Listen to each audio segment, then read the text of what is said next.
Good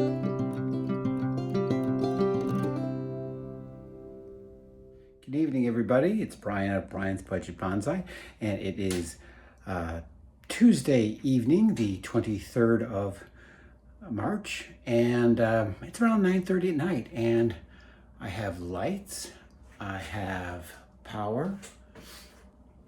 The thermostat is working for both. We saw cooling the other day when I had the fan going, but now I also have heat. This was Facebook Marketplace find that I got. It is kicking out a lot of heat, and what you want to see here is that it's got up to about 66 degrees in here. 65 degrees, 0.6. I've got it set off to turn off at 66 degrees and turn on at 50 degrees. So it'll keep it in that range here, hopefully. Right now, it is in the 50s outside. So actually, I think the low temperature is going to be 66 degrees. So it won't get any colder than 66 in here.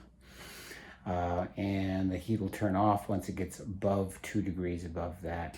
So it's going to, and it'll basically keep it within 2 degrees of that 66 degrees with this heater here. I'm still trying to figuring out this VivoSun thermostat for electrical appliances. Oh, and look at this. As we speak, it's shut off because it got to just above 66 degrees. So it's going to stay off until it drops down to about like 2 degrees below that. So 66 drops down to 64, turns back on, heats it back up to 66 degrees, and just kind of keeps it in that way. So this will cycle on and off hopefully all night, keeping this roughly around 66, 65 degrees, somewhere around there, which is fine for keeping the tropicals alive and keeping things from freezing. Now, what I've done is, this is the Baldertherm solar thermostat and hydrometer. So this is measuring the air temperature and the humidity in here. And I put the thermal probe for that thermostat right next to it. So they should have pretty much within a few degrees of each other. There's always going to be a little bit of degree of error. My ability to track the temperature in here will closely match what we're getting here. So in other words, we're not getting like, okay, well, I got the probe higher up, so it's heating up faster, and then, but the plants are down at this level. This is going to be hopefully at around the level of the bonsai benches. So temperature at this kind of like waist high level will be what they'll be monitoring for. Obviously, it'll be hotter up top and colder at the bottom. That's how that goes. I think I am going to move this electrical outlet. I've decided that I don't like it here. I'm going to move it all the way to the end over here, because I've got power on that end and I want power on this end now. Having it in the middle doesn't make as much sense as I thought it was going to. And I think I have a second one of those. I'm going to try to see if I can run the wires, because they got really long wires that come with this. Maybe over to this side here. So I'll have power on this side too, to plug things in, and obviously lighting, water pumps to pump stuff out of rain barrels. It's kicked back on. I've got an eerie red glow now. This kicks up a lot of heat. Oh, and I did, for a nice little touch, when everything else is off, I still will have Christmas lights in here for a little ambient lighting. So if I ever come out here and I don't want to turn on the big light, I can still see what I'm doing. Okay, it's Thursday evening, March 26th, and we are, so far, have 1.5 benches put in. I'm using these 5-gallon buckets filled with water as the bases. That'll give it thermal mass. The water will heat up during the day and help regulate the temperature at night. Thermostat's working pretty. It was a warm day today. It's going to be even warmer tomorrow. It's going to be like in the mid-80s, record highs tomorrow. But by Saturday, we are going to be back into the 60s and 40s. So far, this has been working good. The fan kicks on when it gets hot. The heater kicks on when it gets cold. I've been able to maintain a pretty good temperature in here. This will hopefully help thermoregulate it down between the mass of these. Buckets of water painted black. Actually, some of them had to be painted black. Most of them were already black. Got a 2x4 slab slate here, and I'm using some of the granite slabs that I had put in for the flooring. I'm now using this to build the shelves. The problem is they're 6 foot long, and this is a 5 foot span right here. Total wall to wall inside diameter or inside distance is 9 feet. So we got 4 plus 5. Problem is these things were 6. So my solution is I've been cutting a foot off of these with a grinder with the diamond blade. Makes a lot of dust, makes a lot of noise. And since it's already almost 8 o'clock at night, I'm not going to be able to do it too much longer without making the neighbors mad. But there's going to be my line right there. So I'll spare you the noise. There's one of my cutoffs already. I'm going to make another cutoff of about a foot. Might be able to do something with these later on though. Okay, Friday morning, and we have our wisteria is in full bloom. It smells beautiful out here. I love the smell of these. You can see we had like 4 blossom stalks last year. We've got probably 100 of them this time, but it's only coming from this wisteria.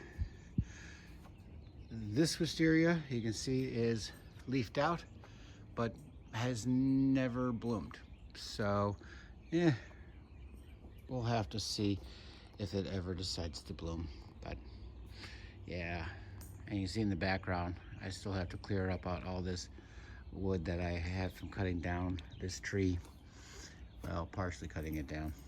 But as far as I got last night, I got a total of 12 barrels, not barrels, 5-gallon buckets, and 2 slabs across. Actually, 3 slabs. These are actually 2 1-foot slabs. You can see the seam is right here. But I'm actually thinking of getting some 2x4s and running them across the top of the barrels and then setting these things on top, just because I know that the granite, even though it's very hard, very heavy, it also can be brittle. So I actually broke 2 of the slabs when I was bringing them in when I first bought them. So I was worried about, like, if I stacked too much stuff in the center, it might crack them, and that would be a disaster. So that's probably something I'll do this weekend, is pick up some 2x4s. I'll probably just need,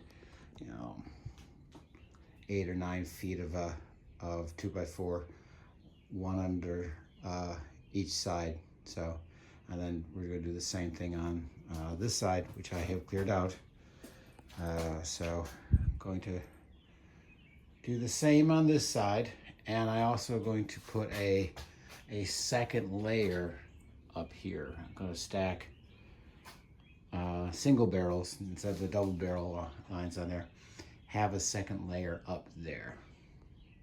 All right, so working on that. Good morning. It's Sunday, March 29th, and it's about 10 after 7. I'm in the greenhouse. The greenhouse temperature is 65.4. The heater is on because it's about 29 degrees out there. The last couple days we've had quite a roller coaster of temperatures. We've had record highs in the 90s, and we've had freezing temperatures. And what I found is that the setup here I've got here, where I've got this set, the median temperature is, target temperature is 70. and I've got it set so the heater and the fan go off plus or minus 15 degrees from that. So this fan goes on and starts venting at 85 degrees based on this probe right here. And this is my Boulder Firm thermometer. And the mega vent, hold on, so I gotta do this, mega vent, that starts opening up around 70 degrees. So it does help with the regulation of the temperature in here. So I'm going to see if I can finish putting in all the benches here and shelving and all that stuff, get that done today. And again, filling these buckets with water, so that'll help with the thermal mass, and again help with the temperature regulation. So we're also going to put the 2x4s underneath here, and we're also going to see if we can get a gutter and a downspout put on there to a rain barrel over here, and that way I can collect rain off of this. Okay, we'll see how all this goes. Okay, it is now about 5:35 on Sunday evening, and we get past the wisteria blossoms, and now we've got an awning on the greenhouse.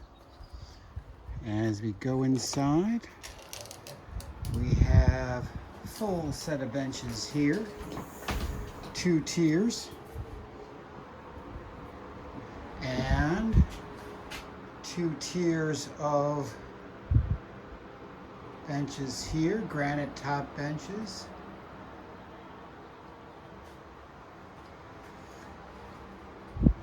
I was trying to see if I could use proof of concept, use the one of those magnet netting, doorway netting things to net this thing. I don't think it's going to work, so we may end up just taking this out, not having nets. Took the old back of the garage workbench, put that there, and a little 3-tier shelving unit that I had kicking around, put that there for a little extra storage. I think I calculated that I have, currently I have 27 5-gallon buckets in here, and I have 3 that I did not use that I might like tuck in the back behind where I'm going to store like a lot of my bonsai soil materials and stuff like that underneath these benches. So if I have some room, I'm going to tuck those other 3 5-gallon buckets underneath there. If that's the case, I'll have 150 gallons of water to help maintain the thermal mass of the greenhouse, and kind of hopefully stabilize the temperatures. And that and the granite itself, once it heats up, it should then radiate its heat at night to hopefully keep it from temperatures from fluctuating too much. I was really pleased with the how the heater and the fan have been working in conjunction with each other. I turned on this fan while I was in here today because it got actually kind of hot. This helped keep it cool in here. I do have the screens down today, but before I go retire for the night, I'm going to flip those screens up. And right now, it's at, it's hard to tell, the thing is blinking weirdly on camera, but it's 75 degrees in here, 75.2 Fahrenheit. And the fan up there won't kick on unless it gets to about 85. And I think today's temperatures today was around in the 60s, so that's why it never really got all really hot in here. With the fan going, it kept it cool. All right, so I think it's safe to say I now have a functioning greenhouse. Now I just got to get to putting the plants in it. This is ready for plants now. Yes, I still have some things I need to do, but they're not kind of like make or break in terms of the health of the plants. I'm going to set up a rain barrel, but a lot good that's going to do, because we don't have any rain predicted, at least not anything significant. You know, that old 20% might rain. Get that every day, but yeah, we haven't had significant rain, like almost all week. I think we had a little bit of a Friday night into Saturday morning, a little bit of rain for like maybe 5 minutes. It's going to take a lot more than that to fill the rain barrel. I got to level off the rain barrel, and then after that, yeah, plants. But yeah, I can always drag a hose in here and water if I have to as well, or use my rolling rain barrel that I had in the garage, put it in here, and that'll actually bring another 50 gallons of water into here, for a total of 200 gallons of water to help maintain temperature in here. Okay, so it's been a long weekend, and I think that we're really going to pick up steam here. If I can get some soil mixed up, I'm going to start repotting some stuff before it gets too late. Like I say, I was worried I was going to miss the repotting season, and for some things I may have, but some things I may take the chance and repot them anyway, just because they need it. And it's not going to wait. I'm not going to wait another year on some of these things. I can't. All right, so this is Brian of Brian's Budget Bonsai, saying once again, stay cool and happy bonsai.